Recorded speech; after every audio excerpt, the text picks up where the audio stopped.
Ours was the first genocide of the 20th century, which resulted in our land dispossession.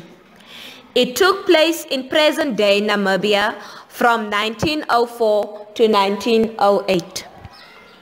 The perpetrator was the German colonial regime under Kaiser Wilhelm II.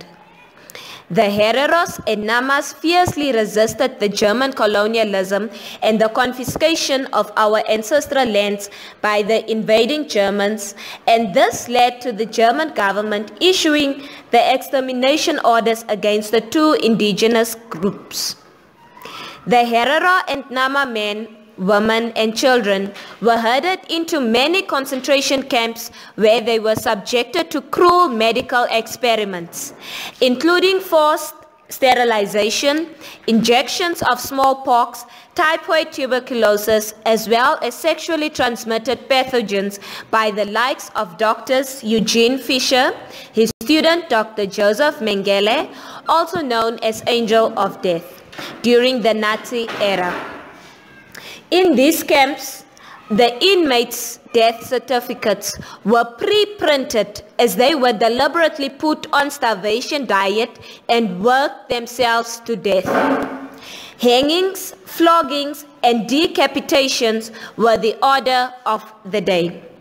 The women were forced to clean the boiled, decapitated heads of their fellow inmates, including those of their own relatives and husbands. All these horrific deeds are well documented in many books and are also to be found in the German and Namibian archives as well as the Lutheran Church archives. As a result of the genocide against the Hereros and Namas, many of our people fled to Botswana and South Africa and live there in diaspora. Some of them are in the process of returning to the country of origin from Botswana, but are deliberately put through a winding bureaucratic nightmare as usual by the Namibian government. We do not trust our government as it is in a conspiratorial denial with the German government of the Herero and Nama genocide. The Namibian government under President Hage Geingob has never categorically taken a stand on the Ovaherero and Nama genocide and the confiscation of their ancestral lands by the settled Germans and the imported South African apartheid white farmers after the country was taken over from the defeated Germans. The Namibian president on several public platforms has pronounced himself that the Germans and any other whites who are occupying our ill-gotten land today have as much right to claim those land as their own ancestral lands because they are Namibians and inherited the land from their forefathers.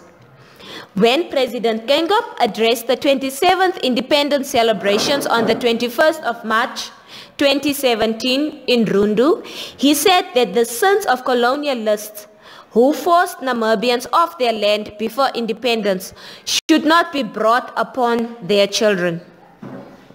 Furthermore, let us all bear in mind that we should desist from visiting the sins of the fathers on the children of today.